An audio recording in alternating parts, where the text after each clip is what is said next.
Il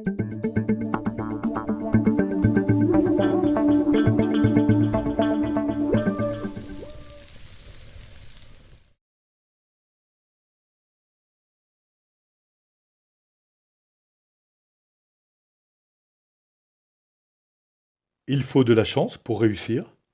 L'art de cultiver sa chance et de créer de la chance, c'est une compétence extrêmement stratégique.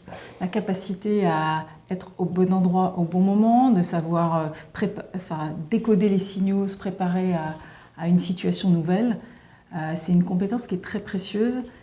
Un manager doit savoir décoder des signaux. Il n'a pas eu de la chance de repérer la démotivation de son collaborateur. Il a appris à décoder les signaux de démotivation de son collaborateur. Et donc c'est un travail. Je ne sais pas si ça existe, la chance. Je n'en ai pas la bonne idée. Alors, je fais du stop, une voiture s'arrête immédiatement. Est-ce que c'est de la chance? Je ne saurais pas dire. Je joue au loto une seule fois dans ma vie et je gagne. Est-ce que d'ailleurs c'est une chance? J'en suis même pas sûr. Ça peut me faire envie comme ça, mais je ne suis pas certain que c'est de la chance. Moi j'aurais tendance à dire, faisons comme si elle n'existait pas. Bossons. Et puis, si jamais il y a un petit peu de chance, c'est bien tant mieux. Mais je ne ferai pas un lancement devant mon entreprise en disant on ne réussira que si on a de la chance. Je pense que c'est la condition première et suffisante pour que personne ne bouge. Donc, faisons comme si elle n'existait pas. Et puis, si à un moment, j'ai su plus ou moins la provoquer, bien tant mieux. Oui, la chance se prépare. Et la chance, c'est aussi un travail. C'est fondamentalement une croyance.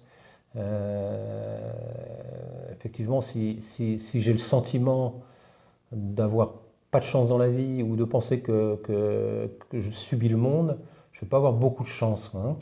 Et on pourrait dire, en exagérant un peu, j'ai aussi la chance que je mérite. J'ai aussi la chance qui correspond au regard que je porte et sur les gens, et sur la vie, et sur le futur. La chance, ça existe. Et ça peut permettre de réussir. Oui. Une fois. Ouais. Il y a des gens qui gagnent au loto, une fois. Et quand ça se reproduit, quand c'est pérenne, c'est plus de la chance. Ouais. Non, c'est ponctuel. Et ponctuellement, ça peut donner un coup de pouce, c'est vrai. Ou l'inverse, hein, tu peux te prendre les pieds dans le tapis parce que pas de chance.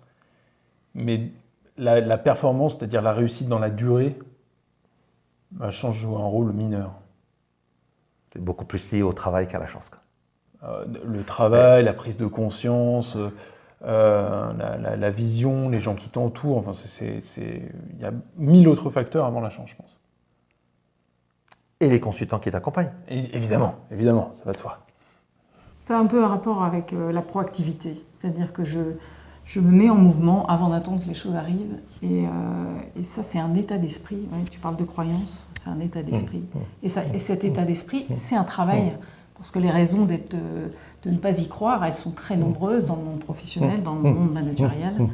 Et donc, c'est une compétence à part entière. C'est vrai que quand je suis fatigué, comme par hasard, j'ai moins de chance. Quand je suis déprimé, comme par hasard, j'ai moins de chance. Quand je doute, comme par hasard, j'ai moins de chance. Mais ce n'est pas ma destinée. Bon, allez, ciao. Au revoir. En espérant de vous croiser très bientôt. Et ben, à bientôt dans l'infini des possibles, tout simplement. Bon management à tous.